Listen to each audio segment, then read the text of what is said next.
Former German Chancellor Gerhard Schröder is suing the German parliament in an attempt to reinstate some privileges he was stripped of in May. The 78-year-old Social Democrat is demanding he be given back a parliamentary office in the lawsuit.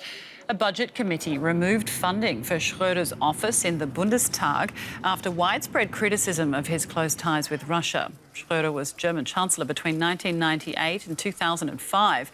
He still receives his pension and security detail. Let's bring in DW political correspondent Nina Haase. Nina, this is the first time, I believe, a former Chancellor has sued the state. What's it all about? Well, Rebecca, this would be true political drama material if this wasn't so serious.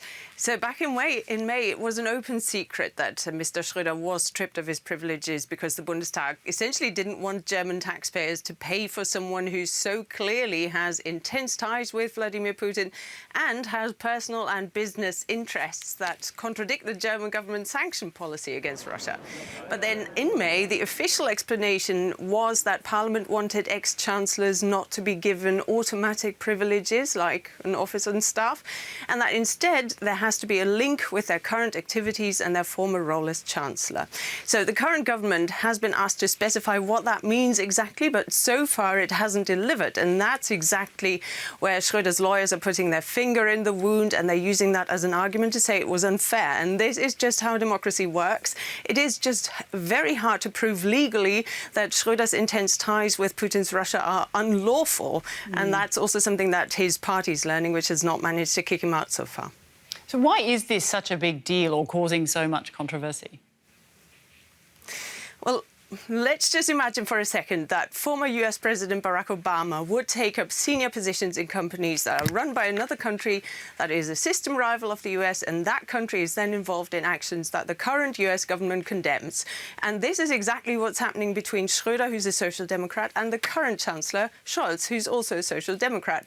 Mr. Schröder still publicly makes statements that are word by word what comes out of the Kremlin, and essentially they make Olaf Scholz look like a liar. And it is such a big deal because here in Germany we don't have many former chancellors. Schröder was in office for 7 years, Angela Merkel in office for 16. So they're the only two ex-chancellors alive, and they tend to remain well-known figures around the world even after they leave office.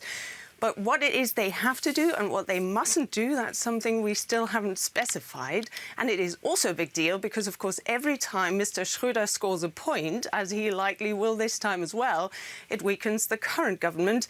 And that, of course, is something that ultimately benefits the Kremlin in Moscow. All right, Nina Haase, thanks very much for breaking that down for us.